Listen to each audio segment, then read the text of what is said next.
Ship से हटे हैं, असोल्टर बने हैं, तो सच में वैसा रूप भी देखने को मिला है उनकी तरफ से। बहुत फ्रैग्स निकाले इस प्लेयर ने, बट थोड़ा संभल के खेलना पड़ेगा बिकॉज जोन के सेंटर के आसपास से जोनाथन के स्प्रेज खतरनाक साबित होते हुए सभी टीम्स के लिए। वो अकेले नहीं है, पंक का भी उनको साथ मिल चुका है, जिसके चलते गॉब्लिन उन्हें टेक डाउन किया गया था। ट्रू रिपर्स के प्लेयर्स विक्टोरसूमस के लिए एक बहुत ज्यादा बड़ी दिक्कत बनते हुए, व्हाइट वॉकर्स का भी वो साथ मिलता हुआ अलग अलग डायरेक्शन से ग्रेनेड्स आए थे, जिसके कारण प्लेयर्स को टेक डाउन किया गया। जोन का सेंटर में एक घर, उस घर के ऊपर चढ़ करके इंफॉर्मेशन लेते हुए देते हुए ये प्लेयर्स, ऐसा लगता है कि गॉड लाइक तैयार जरूर है, लेकिन क्या वो स्वागत कर पाएगी उस चिकन डिनर का, जिसके लिए अभी शायद एक प्रबल दावेदारी इस टीम के हिस्से में है। गॉडलाइक के सामने चुनौतियां बहुत सारी हैं। आप सेंटर में होते हो, सेंटर ऑफ अट्रैक्शन भी बनते हो, बट जो पोजीशनिंग है उनकी वो लाजवाब है। करना भी पड़ेगा ट्रू रिपर्स को, क्योंकि इस फाइट के चलते वो पहुंच गए जोन की तरफ। बट ये जो गाड़ी चढ़ाई गई है अपोलो के ऊपर, that is magnificent. But Mad Kings अभी भी दो प्लेयर्स हैं उनके पास, गेट कीप सिनारियोस बनाने का मौका भी उनके पास। बट दूसरी तरफ गॉडलाइक, उन्होंने कमाल किया। 8 बिट के ऊपर वो हमला कारगर साबित हुआ। 5 ही अंक मिले यहाँ पे 8 बिट को इस मुकाबले के अंदर, बट अब पूरा वेस्टर्न नॉर्दर्न इलाका गॉडलाइक के कब्जे में। वो शुरुआत करने के लिए जो पूरी कॉन्वर्सेशन थी वो शायद अच्छे तरीके से हो जरूर चुकी है। 75 बुलेट्स एक्स्ट्रा इस समय पंक के पास काफी रहेंगी, लेकिन वो लेवल 1 हेलमेट, लेवल 1 वेस्ट और स्मोक्स ना होना, क्या ये उनके विपरीत चला जाएगा? फिनिक्स के प्लेयर्स ऐसा लग रहा है कि खुद ही एक गड्ढे में जा रहे हैं, क्योंकि जहां जहां पर ये प्लेयर्स जा रहे हैं मुश्किलें बन रही है, लेकिन ऐसा नहीं होगा। शिराज, ये फोकस है शिराज का, जो राज करेगा उन किंग्स के ऊपर जो अपने आप को मैड बोलते थे चिकन की भूख में। बट शिराज ने आकर के अकेले उस व्हीकल से सिर्फ कारनामे कर दिए। What was that, man? What was that? एक 1v2 अकेले आए, गाड़ी में शॉटगन चलाई और खत्म किया दोनों प्लेयर्स को। इनक्रेडिबल। बट अभी भी खेल खत्म हुआ नहीं है। फिनिक्स जोन के अंदर जाना मुश्किल था और ट्रू रिपर्स बदला पूरा लिया उन्होंने। फिनिक्स सफर अच्छा था, बट सफर यहीं तक था। 7 फ्लैग उनको मिले, 5वें पायदान पे वो बाहर। टीम सोल वो भी बाहर हुए। आई थिंक टीम सोल 5वें पे बाहर हुए, फिनिक्स 6ठे पे बाहर हुए। बट ट्रू रिपर्स जोन के अंदर जाना अब एक चुनौती, बट तारीफ अगर करनी है तो ऑटोबॉट्स के टॉक्सिक की करनी पड़ेगी। कब से वो प्लेयर अकेला है, बट वो है जोन के अंदर। क्या कमाल के तरीके से अभी तक सोचिए ये बैटल्स हुई हैं, लेकिन ये सर्कल एक ही जगह पर जाते हुए, ऐसे में ट्रू रिपर्स, क्या इनकी वापस से वो आखिरी मुलाकात या फिर कहूं मुकालात वो होने वाली है गॉडलाइक के साथ, जो हमेशा एक चर्चा का विषय बनती है? क्या व्हाइट वॉकर्स, इन्होंने पहले के राउंड्स के अंदर भी शुरुआत चिकन डिनर्स के साथ करी है, क्या वापस से वैसा ही कुछ देखने को मिलने वाला है? या फिर ऑटोबॉट्स एक आखिरी खिलाड़ी अपने पूरे टीममेट्स का भार अपने पास रख करके कुछ ना कुछ एक अलग चीज कर दे?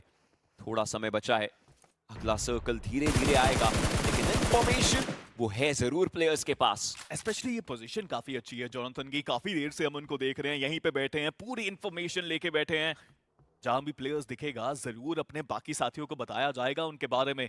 पर टॉक्सिक काफी देर से इंतजार वो भी कर रहे हैं, और यहां से और भी एक्स्ट्रा पॉइंट्स निकाले जा सकते हैं। ट्रू रिपर्स को अंदाजा तक नहीं है टॉक्सिक के बारे में, और ट्रू रिपर्स के दोनों प्लेयर्स को हल्का सा जोन के अंदर भी अभी आना है।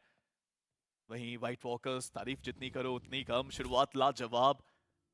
अगर गॉडलाइक के बाद देखा जाए तो उनके पास भी नंबर्स गेम एडवांटेज है, हालांकि जोन के एजेस पे फंसी हुई है ये लाइनअप।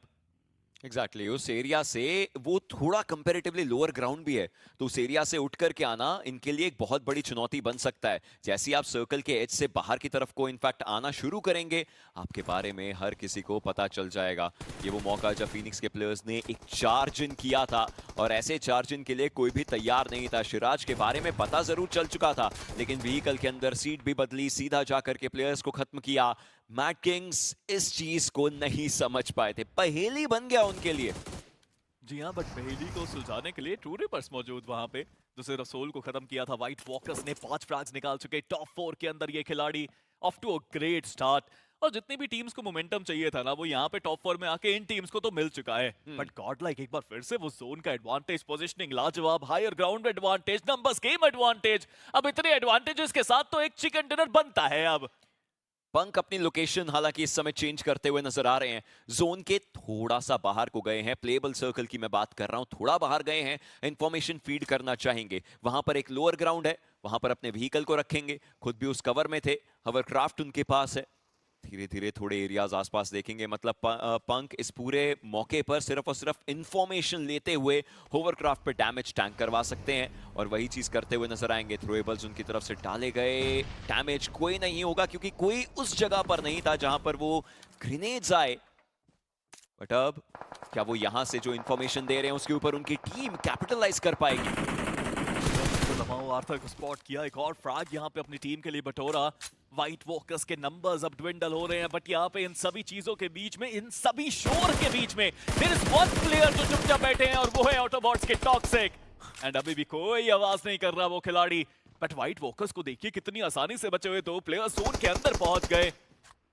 इंफॉर्मेशन तो है गॉडलाइक के पास, ये फ्रैग्स भी निकालने चाहिए। दूसरी तरफ से टू रिपर्स, एंट्री करना जोन के अंदर अभी भी एक चुनौती।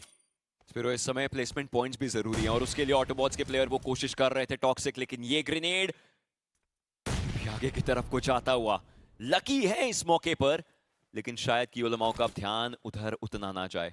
उन्हें पता चल चुका है कि सामने जैसे ये उठेंगे अगला ग्रेनेड या कुछ भी थ्रो करने के लिए, तो इनके बारे में इंफॉर्मेशन हीरो एक्सट्रीम गॉडलाइक के हिस्से में जा सकती है। मतलब उन्हें टॉक्सिक से अपना पूरा ध्यान बटोरना पड़ेगा, हटाना पड़ेगा। एडमिनो ने ऐसे में ही थोड़े बहुत शॉट्स दिए, डैमेज काफी ज्यादा दिया था। हील करने का मौका रहेगा, लेकिन टॉक्सिक को भी अब धीरे धीरे रेंग करके ऊपर आना पड़ेगा। आखिरी स्टेज, सर्कल का सेंटर काफी दूर। गॉडलाइक की टीम के पास अभी एडवांटेज है, काफी सारे फ्रैग वो यहाँ से बटोर सकते हैं, but toxic doesn't have those needs with him. और फ्रेज तो अब रैंडमली भी उनके ऊपर आते हुए, but toxic is very smart. Frag किसी को दिया नहीं, जोन को दिया वो फ्रैग। और इसी के साथ अब जोन के सेंटर में जाने की बारी, बट जॉनथन जैसे ही ओपन में गए, शॉट्स कुछ उनके ऊपर। इस एरिया से पूरा मैच निकाला है गॉडलाइक ने। 6 फ्रैग्स उनके पास है और पहले मैच में चिकन बनता है। वेजिटो को डाउन किया जॉनथन ने। अर्जुन के बारे में भी पूरी इंफॉर्मेशन गॉडलाइक के पास। अर्जुन के पैन पर वो शॉट्स लगे बैकेंड पर और अब जाकर के चलिए उन्हें टेक डाउन किया गया है। ये फिनिश नंबर्स 8 हो चुके हैं। इस 8 को एक चिकन की सौगात भी अगर मिल जाए और पॉइंट्स थोड़े और बढ़े तो ये सोने पे सुहागा इस टीम के लिए होगा। और ऐसे ही ये शुरुआत करते हुए नजर जरूर आएंगे। 3 खिलाड़ी बचे हुए हैं गॉडलाइक के और ट्रू रिपर्स के प्लेयर्स। ये वो बैटल है जो काफी बार चीजें खराब करती थी, लेकिन क्या आज इस बैटल में सेमीफाइनल्स के अंदर सबसे पहले गेम से एक जवाब दिया जा सकता है और एक ऐसा जवाब होगा जो चीजें खराब ना करे। देखते ही देखते वो थ्रोएबल्स, हर्ष, कियो, इनके पास पूरा मौका रहेगा, लेकिन इस मौके पर क्या कुछ कारनामे कर पाएंगे जॉनथन? सामने की तरफ को देखते हुए उनको इंफॉर्मेशन पूरी मिल चुकी है। इनक्रेडिबल स्ट्रैटेजीज यहाँ पे जॉनथन के लिए पूरा वेट कराया जा रहा है। गाड़ी से पूरा इंफॉर्मेशन ली जा रही है कि प्लेयर्स हैं कहाँ पे, पर अब जोन के सेंटर में तो जाना ही पड़ेगा। पंक still with his driving skills takes one down, Kyo Lamau down, and this bar God slayers Godlike को नहीं हरा पाए, ट्रू रिपर्स गॉडलाइक को नहीं हरा पाए। एंड गॉडलाइक क्या कमाल की शुरुआत है सेमीफाइनल्स में। आते ही जोन के अंदर, आते ही चिकन डिनर भी।